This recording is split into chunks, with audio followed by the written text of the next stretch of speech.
ಇನ್ನು ಕಪ್ಪತಗುಡ್ಡದ ಬಗ್ಗೆ ನಾವು ಮಾತನಾಡ್ತಿದ್ವಿ. ವಿರಕ್ತ ಮಠ್ ಸರ್ ಹೇಳ್ಬೇಕಿದನ್ನ. ಕಪ್ಪತಗುಡ್ಡ ಅಂದ್ರ ಬರೀ ನಾವು ಖನಿಜ ಸಂಪತ್ತಾಗ್ಲಿ, ಬಂಗಾರ ಆಗ್ಲಿ, ಜೊತೆಗೆ ಗಿಡಮೂಲಿಕೆಗಳಾಗ್ಲಿ, ಅದಕ್ಕಷ್ಟೇ ಅಲ್ಲದೆ ನೀವು ಶರಣ ಸಾಹಿತ್ಯದ ಬಗ್ಗೆ ಅಥವಾ ಅಲ್ಲಿ ಸಿದ್ಧರಿದ್ರು ಅನ್ನೋದ್ರ ಬಗ್ಗೆ ಕೂಡ ನೀವು ಹಿಂದೆ ಒಂದು ಮಾತು ಹೇಳಿದ್ರಿ, ಪ್ರಸ್ತಾಪ ಮಾಡಿದ್ರಿ. ಯಾಕಾಗಿ ಇವತ್ತಿಗೂ ಅಲ್ಲಿ ಕಪ್ಪತಗುಡ್ಡದಲ್ಲಿ ಎಷ್ಟೋ ಜನ ಸಾಧ್ವಿಗಳು, ಶರಣರು ತಪಸ್ಸು ಮಾಡ್ತಾರೆ ಅನ್ನುವಂಥದ್ದು, ಅಥವಾ ಈ ಗಿಡಮೂಲಿಕೆಗಳು ಸಿಗ್ತವೆ ಅನ್ನುವಂಥದ್ದು, ಜೊತೆಗೆ ಈ ಖನಿಜ ಸಂಪತ್ತಿನ ಹೊರತಾಗಿ ಕಪ್ಪತಗುಡ್ಡ ಯಾಕೆ ಅಷ್ಟು ಇಂಪಾರ್ಟೆಂಟ್ ಅಂತ. ಈಗ ನಮ್ ಗದಿಗ್ನಾಗ ಯಾರೇ ಬಂದ್ರು ಏನ್ ಕೇಳ್ತಾರೆ ಅಂದ್ರೆ 70 ಗುಡ್ಡ ನೋಡೋಕ್ಕಿಂತ ಒಮ್ಮೆ ಕಪ್ಪತಗುಡ್ಡಕ್ಕೆ ಹೋಗಿ ಬಂದ್ಬಿಡ್ರಿ, ನಿಮ್ ಜೀವನ ಪಾವನ ಆಗ್ತದೆ ಅಂತಾನೆ ಹೇಳ್ಬಿಡ್ತಾರೆ. ಯಾಕೆ ಹಿಂಗೆ ಕಪ್ಪತಗುಡ್ಡ ಅಂದ್ರ ಅಂತ? ಮೇಡಮ್, ಈಗ ನೀವು ಶೀರ್ಷಿಕೆ ಇಟ್ಟಿದ್ದೀರಿ ಕಾರ್ಯಕ್ರಮಕ್ಕೆ. ಏನು ಅಂತ ಹೇಳಿದ್ರೆ ಇದೇ ಹೊಸ KGF ಅಂತ.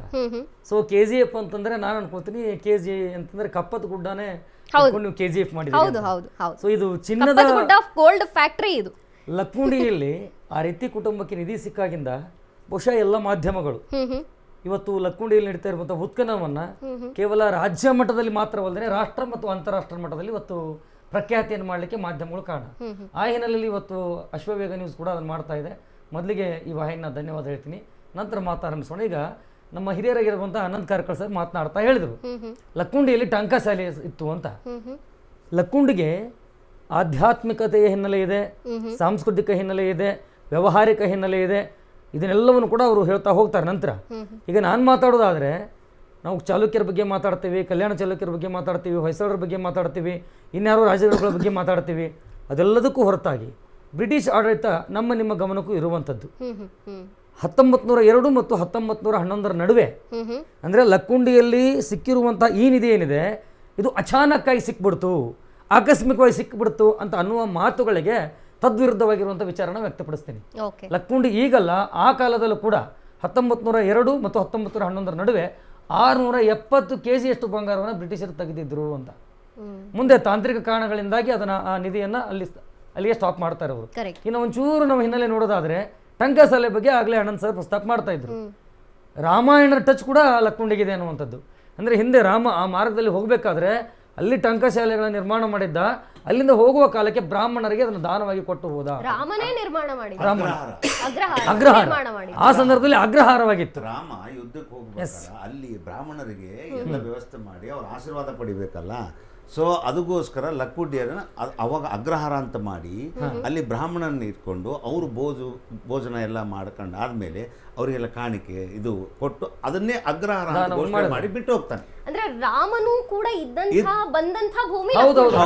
ಆಯ್ತು. ಇಲ್ಲಿ ಒಂದು ಬ್ರಿಟಿಷರು ತೆಗಿಲಿಲ್ಲ 670 kg. ಇದನ್ನ ವಿವಿಧ ಕಂಪನಿಯವರು ತೆಗೆದ್ರು. ಇದು ಮುಂದೆ ಗೋಲ್ಡ್ ಮೈನ್ಸ್ ಕಂಪನಿಗಳದಾವಲ್ಲ, ಆ ಕಂಪನಿಯವರು ಅಗದ್ರು ಬಗದ್ರು. ಆದ್ರೆ ಬ್ರಿಟಿಷರ ಕಾಲದಲ್ಲೂ ಕೂಡ ಅವಾಗ ತೆಗೆದಿದ್ದು ಇತ್ತು ಅನ್ನೋದು. ಅದೇ ರಾಬರ್ಟ್ ಹೇಳಿದಲ್ಲ, ರಾಬರ್ಟ್ ಬ್ರೂಸ್ ಪೂಟ್ ಅಂತ ಅವ ಭೂವಿಜ್ಞಾನಿ. ಆತ 1804 ಅದನ್ನ ಆರಂಭ ಸಂಶೋಧನೆ ಮಾಡಿದ. ಅಲ್ಲಿಂದ ಸ್ಟಾರ್ಟ್. ಅದಕ್ಕಿಂತ ಮೊದಲು ಏನಿತ್ತು, ಸಂಶೋಧನೆ ಇರಲಿಲ್ಲ. ಅಲ್ಲಿ ಮಣ್ಣು ಕಲ್ಲು ಅವನ್ನೆಲ್ಲ ತಗೊಂಡೋಗಿ ಪುಡಿ ಮಾಡಿ ಅದ್ರಾಗಿರುವಂಥ, ಈಗ ನೋಡ್ರಿ, 1 ಟನ್ ಮಣ್ಣನ್ನು ತೆಗೆದ್ರೆ, ಕಲ್ಲನ್ನು ತೆಗೆದ್ರೆ ತೊಗೊಂಡೋದ್ರೆ ಅದ್ರಾಗ ಬರೋದು 2.5 ರಿಂದ 4 ಗ್ರಾಮ್ ಚಿನ್ನ ಬರುತ್ತೆ. ಸೊ ಆ ಚಿನ್ನವನ್ನು ತೆಗಿಲಿಕ್ಕೆ ಕಪ್ಪತಗುಡ್ಡವನ್ನು ಬಳಸ್ಕೊಂಡಿದ್ದಾರೆ. ಹೌದಾ? ಈಗ ನಾವು ಈಗ ಹೇಳಿದ್ರಲ್ಲ 70 ಗಿರಿ ನೋಡೋಕ್ಕಿಂತ ಕಪ್ಪತಗಿರಿ. ಈಗ ಆ ಚಿನ್ನ ಐತೆ ಅಂತ ಹೇಳ್ಬಿಟ್ರಿಲ್ಲ, ಮುಗೀತದ ಇಲ್ಲ. ಈಗ ನೀವು ನನ್ ಕೇಳ್ತಾ ಇದ್ರಿ ಕಪ್ಪತಗುಡ್ಡನೇ ಯಾಕೆ ಅಷ್ಟೊಂದು ಫೇಮಸ್ ಅಂತ. ಯಾಕೆಂದ್ರೆ ನೀವು ಈ ಲಕ್ಕುಂಡಿ ವಿಷಯವನ್ನು ಆಧಾರವಾಗಿ ಇಟ್ಕೊಂಡು ಕಪ್ಪತಗುಡ್ಡದ ಬಗ್ಗೆ ಚರ್ಚೆ ಆಗ್ತಾ ಇದೆ. ಅಂದ್ರೆ ಕಪ್ಪತಗುಡ್ಡಕ್ಕೆ ನಂಟು ಬಂತು ಅಂತ ಹೇಳ್ಕೊಂಡು ಈಗ ಈ ಸಂದರ್ಭದಲ್ಲಿ ನಾನು ಇನ್ನೂ ಒಂದನ್ನ ನೆನಪು ಮಾಡ್ತೀನಿ. ಒಮ್ಮೆ ಹನುಮಂತ, ರಾಮಾಯಣದ ಕಾಲದ್ದು ನೀವು ನೆನಪು ಮಾಡಿದ್ರಿ, ಹನುಮಂತ ಸಂಜೀವಿನಿ ಪರ್ವತವನ್ನ ಎತ್ತಿ ತರಬೇಕಾದ್ರೆ ಒಂದು ಚೂರು ಬಿತ್ತು ಗಿಡಮೂಲಿಕೆ. ಅಫ್ಕೋರ್ಸ್ ಸಂಜೀವಿನಿ ಅಂದ್ರೆ ಬದುಕನ್ನ ನೀಡುವಂತದ್ದು, ಹೊಸ ಜೀವ. ಹಂಗಾಗಿ ಆ ಚೂರು ಬಿತ್ತು, ಅದೇ ಕಪ್ಪತಗುಡ್ಡ ಆಯ್ತು ಅನ್ನುವಂತ ಜನಪದ ಕಥೆನೂ ನಾನೊಂದ್ಸಲಿ ಕೇಳಿದ್ದೆ. ಅದು ಒಂದು ಉತ್ತರ ಕರ್ನಾಟಕದ ಸಹ್ಯಾದ್ರಿ, ಪಶ್ಚಿಮ ಕರ್ನಾಟಕದ ಸಹ್ಯಾದ್ರಿ ಕಪ್ಪತಗುಡ್ಡ. ಆಮೇಲೆ ಸಣ್ಣ ಪ್ರಮಾಣದ ಪಶ್ಚಿಮ ಘಟ್ಟ ಅದು. ಈಗ ಯಾಕೆ ಯುನೆಸ್ಕೋ ಸೇರಿಸಬೇಕು ಅಂತಾರೆ, ವಿಶ್ವ ಪಾರಂಪರಿಕ ಪಟ್ಟಿಯೊಳಗೆ ಸೇರಿಸಬೇಕು ಅನ್ನೋ ಕಾರಣನೇ ಅದು. ಅದರಲ್ಲಿ ಏನಿಲ್ಲ, 6 ಭಾಗದ ಖನಿಜಗಳು ಸಿಗ್ತಾವೆ. ಖನಿಜ ನಾಡೋದು, ಪರಿಸರ ನಾಡೋದು, ಆಮೇಲೆ ವನಸ್ಪತಿ, ಸಸ್ಯಕಾಶಿ, ಅಲ್ಲಿ ಎಲ್ಲ ಮಠಗಳು, ಶರಣರು, ಸಂತರು, ಅಲ್ಲಿ ಇರುವಂಥ ಭಕ್ತಿ, ಭಯ ಎಲ್ಲ ಇದೆ. ಅಲ್ಲಿ ಅದ್ಭುತವಾದಂಥ ಶಕ್ತಿ ಅದು ಉತ್ತರ ಕರ್ನಾಟಕಕ್ಕೆ. ಕರೆಕ್ಟ್. ಸೊ ಈಗ ಹೆಚ್ಚಾಗಿ ಸರ್ ಹೇಳ್ದಂಗೆ ನೀವು ನಿಮ್ಮ ಪ್ರಶ್ನೆ ಕರೆಕ್ಟ್ ಆಗಿರುವಂಥ ಉತ್ತರ ಏನಂತ ಹೇಳಿದ್ರೆ, ಒಂದು ರಿಯಾಕ್ಷನ್ ಕೊಡೋದಾದರೆ, ಶರಣರು ಸಂತರು ಅಂತ ನಾವು ಹೇಳ್ತೀವಿ. ಅವಾಗೆಲ್ಲ ಈ ಸಿದ್ಧ ಸಾಧ್ಯರು ಅಂತ ಅನಿಸ್ಕೊಳ್ಳುವಂಥವರು ಸಿದ್ಧಿ ಅನ್ನೋ ಪದದಿಂದ ಸಿದ್ಧರು ಎಲ್ಲ ಉಗಮ ಆಗ್ತಾ ಇದ್ರು ಅನ್ನೋದು. ಹಾಗೆ ಸಿದ್ಧಿ ಮಾಡೋದೇನು, ಸಿದ್ಧಿಯಲ್ಲಿ ತುಂಬಾ ಇದೆ. ಅಣಿಮಾದಿ ಸಿದ್ಧಿಗಳನ್ನು ಕೂಡ ನಾವು ಗರಿಮಾ ಸಿದ್ಧಿ ಅಂತ ಹೇಳ್ತೀವಿ. ಆ ಸಿದ್ಧಿಗಳನ್ನು ಮಾಡ್ತಕ್ಕಂಥ ಸಂದರ್ಭಕ್ಕಂದ್ರೆ ಪೂರಕವಾದಂತಹ ವಾತಾವರಣ ಬೇಕು. ಅದು ಯಾವುದರಿಂದ ಆಗತ್ತೆ? ಒಂದು, ಅದು ನಿಬಿಡವಾಗಿರುವಂಥ ಪ್ರದೇಶವಾಗಿರಬೇಕು. ಜೊತೆಗೆ ಅಲ್ಲಿ ಅವರು ಯೋಗ್ಯವಾಗಿರ್ತಕ್ಕಂಥ ತಪಸ್ಸನ್ನು, ತಪ್ಪತೆ ಇತಿ ತಪಃ ಅಂತ ಹೇಳ್ತೀವಿ.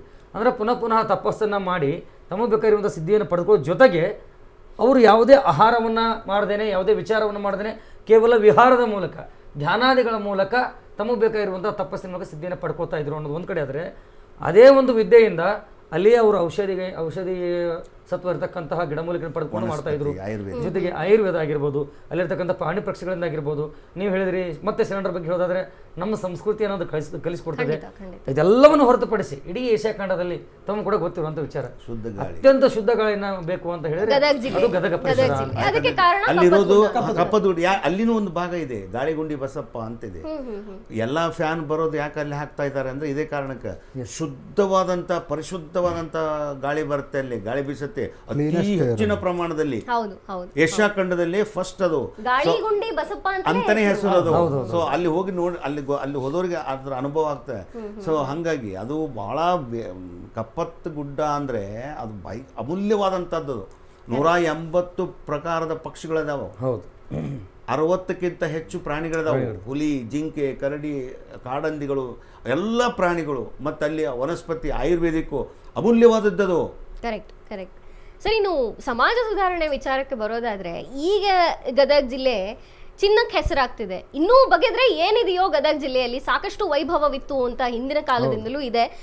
ತದನಂತರದಲ್ಲಿ ಮೊದಲು ವಾಸ್ತುಶಿಲ್ಪ ಆಯಿತು, ಆಮೇಲೆ ಕನ್ನಡ ಸಾಹಿತ್ಯ ಬಂತು, ಜೈನ ಸಾಹಿತ್ಯ ಬಂತು, ಎಲ್ಲ ವಿಚಾರಗಳು. ಗದುಗಿನ ಸುಧಾರಣೆಯ ದೃಷ್ಟಿಯಲ್ಲಿ ಈಗ ಲಕ್ಕುಂಡಿ ಹೆಸರಾಗ್ತಿದೆ. ಬಗೆದ್ರೆ ನಮ್ಮ ಬಹುಶಃ ಸವಡಿ ಕೂಡ ಅದೇ ಒಂದು ಕಾರಣಕ್ಕೆ ಹೆಸರಾಗಬಹುದು. ಜೊತೆಗೆ ಮಾಗಡಿ ಪಕ್ಷಿಧಾಮ, ಆ ಮಣ್ಣುಗಳು ಏನಿದೆಯಲ್ಲ ಅದು ಎಲ್ಲವೂ ಅದೇ. ಸೊ ಗದಗನ್ನ ಒಂದು ಸಮಾಜದ ದೃಷ್ಟಿಯಲ್ಲಿ ನೋಡೋದಾದ್ರೆ ಹೆಂಗೆ ನೋಡಬೇಕು ಅಂತ ಹೇಳ್ತೀರಾ ಸರ್? ನಾವೆಲ್ಲರೂ ಕೂಡ ಭಾಷಣ ಮಾಡುವಾಗಲಿ ಇನ್ನೊಂದು ಟೈಮ್ ಗದಗ ಮಣ್ಣಿನಲ್ಲಿ ಚಿನ್ನ ಇದೆ, ಗಾಳಿಯಲ್ಲಿ ವಿದ್ಯುತ್ ಇದೆ, ಸಂಗೀತ ಮಾತಲ್ಲೇ ಆಗಿತ್ತು. ಯಾವಾಗ ಈ ಲಕ್ಕಂಡಿ ಏನಿದು ಒಂದು ನಿಧಿ ಸಿಕ್ಕತ್ತ, ಅದಾದ ನಂತರ ಆದಂಥ ಬೆಳವಣಿಗೆಗಳು ಇವತ್ತು ಇಡೀ ಕರ್ನಾಟಕ ಆಗಿರ್ಬೋದು, ದೇಶ ಇವತ್ತು ವಿದೇಶಿಗರು ಕೂಡ ಮೊನ್ನೆೊಬ್ರು ಯಾರೋ NGOದವರು ಭೇಟಿ ಮಾಡಿ ನಾವು ಇದನ್ನು ಪ್ರೊಟೆಕ್ಟ್ ಮಾಡ್ತೀವಿ, ಮ್ಯೂಸಿಯಂ ಮಾಡ್ತೀವಿ ಅಂತಕ್ಕಂಥದ್ದು ಇವತ್ತು ಗಮನ ಗದಗ ಜಿಲ್ಲೆ ವಿಶೇಷವಾಗಿ. ಗದಗ ಅಂತ ಬಂದ ಗದಗು ಲಕ್ಕುಂಡಿ ಅಂತ ಬಂದಮೇಲೆ ಗದಗು ಅಂತ ಬಂದಿದೆ. ಗದಗ ಜಿಲ್ಲೆ ಗದಗ ಪಕ್ಕದ ಒಂದಿದು. ಅನಂತವ್ರು ಹೇಳಿದರು, ಈಗ ಗುರುಗಳು ಇಲ್ಲ ಅಲ್ಲೆಲ್ಲ ಅದಕ್ಕೊಂದು ಇತಿಹಾಸನೇ ಇದೆ. ನಾವು ಕೂಡ ಕಥೆಗಳಲ್ಲಿ ಕೇಳಿ, ನೀವು ಯಾವುದೋ ಒಂದು ಕಥೆ ಹೇಳಿದ್ರಿ, ನಾವು ಕೂಡ ಕಥೆಯಲ್ಲಿ ಕೇಳಿದ್ದೀವಿ. ಅದು ಬಂಗಾರದ ಗದ್ದಿಗೆ ಅಂತಿದ್ರು. ಗದ್ದುಗೆ ಅದು ಬಂಗಾರದ ಗದ್ದಿಗೆ ಅಂತಿದ್ರು, ಬಂಗಾರದ ಗದ್ದಿಗೆ ಅದು. ಸೊ ಆ ಪುರಾಣ ನಮಗೂ ಹಿರಿಯರು ಅದು ಹಿಂದಿನ ಇರ್ತಕ್ಕಂಥ ಇತಿಹಾಸ ಹಿರಿಯರು ನಮಗೂ ಯಾರೂ ತಿಳಿಸ್ಕೊಟ್ಟಿಲ್ಲ. ನಾವು ಹಿಂಗೆ ಹೋಗ್ತಾ ಇದ್ದೀವಿ. ಏನಿವತ್ತು ಅಲ್ಲಿ ಉತ್ಖನನ ಪ್ರಾರಂಭ ಆಗಿದೆ, ಅಲ್ಲಿ ಏನೊಂದು ಶಿಲ್ಪ, ಇದು ಕಲಾಕೃತಿ, ಇದು ಪ್ರಾಚ್ಯ ಇವು ಸಿಗ್ತಾ ಇದ್ದಾವೆ. ಅದರಿಂದ ಬರೀ ನಾವು ಲಕ್ಕುಂಡಿ ಒಂದೇ ಕಾನ್ಸಂಟ್ರೇಟ್ ಮಾಡೋದು ಬೇಡ. ಓಕೆ, ಎಂಟೈರ್ ಗದಗು ಕೂಡ ಇವತ್ತು ಇಡೀ ಭಾರತ ದೇಶದಲ್ಲಿ ಗದಗಿನ ವೀರನಾರಾಯಣ ದೇವಸ್ಥಾನ ಇದೆಯಲ್ಲ, ಅದಕ್ಕೂ ಒಂದು ವಿಶೇಷತೆ ಇದೆ. ಹೌದು, ಮತ್ತೆ ವೀರನಾರಾಯಣ ದೇವಸ್ಥಾನದ ಸುತ್ತಮುತ್ತಲೂ ಕೂಡ ಹಿಂದಿನವರಿಗೆ ನಿಧಿ ಸಿಕ್ತಿತ್ತು ಅಂತ ಮಾತು. ಈಗ ಅಲ್ಲೇ ಮಾರ್ಕೆಟ್ ಅಲ್ಲೇ ಇತ್ತು, ಚಿನ್ನದ ಮಾರ್ಕೆಟು. ನಾನು ಈಗಿರ್ತಕ್ಕಂಥ ವೀರನಾರಾಯಣ ದೇವಸ್ಥಾನದ ಅಕ್ಕಪಕ್ಕ ಇರ್ತಕ್ಕಂಥ ಎಲ್ಲರೂ ಕೂಡ ಗೋಲ್ಡ್ ಸ್ಮಿತ್ಗಳು ಇದ್ರು. ನೀವು ಮಾರ್ಕೆಟ್ ಕೂಡ ಅಲ್ಲೇ, ಚಿನ್ನದ ಮಾರ್ಕೆಟ್ ಅಲ್ಲೇ ಇತ್ತು, ಇವತ್ತು ಅಲ್ಲೇ ಇದೆ. ಇತಿಹಾಸ ನಮಗೆ ಗೊತ್ತಿಲ್ಲ. ಅದ್ರ ಜೊತೆಗೆ ಎಲ್ಲೆಲ್ಲಿ ನಾರಾಯಣನ ದೇವಸ್ಥಾನ ಇದೆ ನೀವೊಂದು ಅರ್ಥ ಮಾಡ್ಕೊಳ್ಳಿ.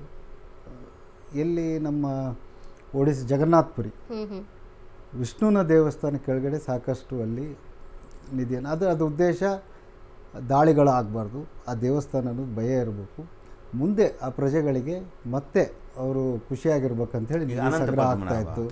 ಅನಂತ ಪದ್ಮನಾಭ ದೇವಸ್ಥಾನ ಅಷ್ಟೇ ಮಹತ್ವ ಇರತಕ್ಕಂಥದ್ದು ನಮ್ಮ ಗದಗಿನ ವೀರನಾರಾಯಣ ದೇವಸ್ಥಾನ. ನಾವು ಯಾರು ಕೂಡ ಯೋಚನೆ ಮಾಡ್ತಾ ಇಲ್ಲ ಆ ವೀರನಾರಾಯಣ ದೇವಸ್ಥಾನದ್ದು. ನಾವು ಅಷ್ಟೇ ಹೇಳ್ತೀವಿ, ಅದೇ ಭಾಷಣಕ್ಕಷ್ಟೇ ವೀರನಾರಾಯಣನ ಸೀಮಿತ ಮಾಡ್ತೀವಿ, ಕುಮಾರವ್ಯಾಸರನ್ನು ಸೀಮಿತ ಮಾಡ್ತೀವಿ.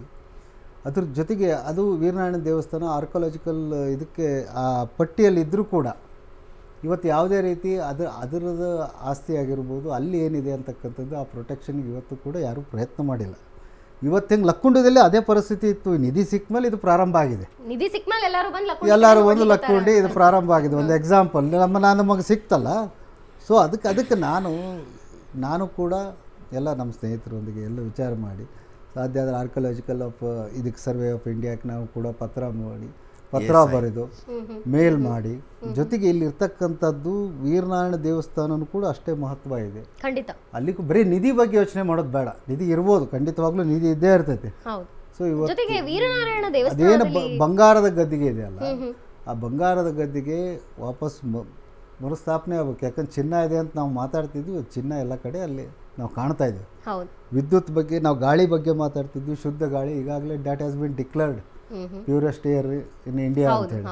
ಸೊ ಆ ಒಂದು ದೃಷ್ಟಿಕೋನ ಇಟ್ಕೊಂಡು ಗದಗಿನ ಅಲ್ಲೇ ಆಗಿರ್ಬೋದು, ವೀರನಾರಾಯಣ ದೇವಸ್ಥಾನ ಆಗಿರ್ಬೋದು, ದೇವಸ್ಥಾನಕ್ಕೆ ಸಂಬಂಧಪಟ್ಟ ಆಸ್ತಿಗಳಾಗಿರ್ಬೋದು, ಜೊತೆಗೆ ತ್ರಿಕಟೇಶ್ವರ ದೇವಸ್ಥಾನ ಆಗಿರ್ಬೋದು, ಏನು ಹಳೆ ರಾಜ ಮಹಾರಾಜರು ನಿರ್ಮಿಸಿದಂಥ ದೇವಸ್ಥಾನಗಳಿಗೆ ಒಂದು ಅರ್ಥಪೂರ್ಣವಾದಂಥ ಒಂದು ಮೆಸೇಜ್ ಕೊಟ್ಕೊಂತ ಹೋಗಿದ್ದಾರೆ.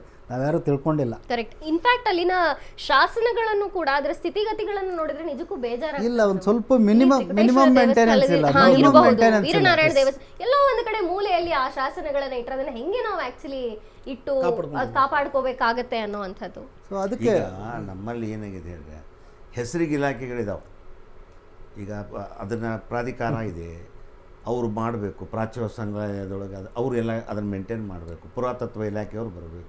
ಸ್ಟೇಟ್ ಇದೆ, ಸೆಂಟ್ರಲ್ ಇದೆ, ಅವರು ಅದನ್ನು ಮಾಡಬೇಕು. ಯಾವನೂ ಮತ್ತು ಇನ್ನೊಂದು ಅದನ್ನು ಮುಟ್ಲಿಕ್ಕೆ ಬರಲ್ಲ. ನಾವೆಲ್ಲ ಏನಾದ್ರು ಮಾಡಕ್ಕೆ ಹೋದ್ರೆ ಪರ್ಮಿಷನ್ ಬೇಕು ಸರ್. ಪರ್ಮಿಷನ್ ಬೇಕು, ಮುಟ್ಲಿಕ್ಕೆ ಬರಂಗಿಲ್ಲ, ನಿಯಮದೊಳಗದ. ಬಟ್ ಅಲ್ಲಿನ ಪರಿಸ್ಥಿತಿಗಳನ್ನು ನೋಡಿದ್ರೆ ಅದ್ರ ಮುಂದೆನೇ ಚಪ್ಪಲಿ ಬಿಡ್ತಾರೆ. ಪ್ರೊಟೆಕ್ಷನ್ ಮಾಡ್ತಕ್ಕಂಥ ಜವಾಬ್ದಾರಿ once it is listed in archaeological survey of ಇಂಡಿಯಾದಾಗ ಆ್ಯಕ್ಟಲ್ಲಿ ಅಲ್ಲೇ ಆ ಒಂದು ಪಟ್ಟಿಯಲ್ಲಿ ಸೇರಿದಾಗ ಅದನ್ನ ರಕ್ಷಣೆ ಮಾಡೋ ಜವಾಬ್ದಾರಿನೂ ಅವ್ರದೇ ಇರ್ತೈತಲ್ಲ. ಆದ್ರೆ ನಾವು ಯಾರು ಕೂಡ ಆ ಧ್ವನಿನೇ ಇಲ್ಲ ನಮ್ಮಲ್ಲಿ. ಸರ್ಕಾರ ಜೊತೆಗೆ ಸಾರ್ವಜನಿಕರು ನಾಗರಿಕರು ಕೂಡ ಅಷ್ಟೇ ಮುತುವರ್ಜಿಯನ್ನು ಕೂಡ ವಹಿಸಬೇಕಾಗ್ತದೆ. ಅದ್ರ ಮುಂದೆ ಒಂದು ಕಲ್ಯಾಣ ಇದೆ. ಆ ಕಲ್ಯಾಣಿಗೆ ಏನು ಇವತ್ತು ಗಲೀಜ್ ಎಲ್ಲ ಮಾಡ್ತಾರೆ, ಏನು ಪ್ರೊಟೆಕ್ಷನ್ ಇಲ್ಲ, ಒಂದು ಸೆಕ್ಯೂರಿಟಿ ಕಾರ್ಯಕ್ರಮ ಮುಂದುವರಿಸೋಣ.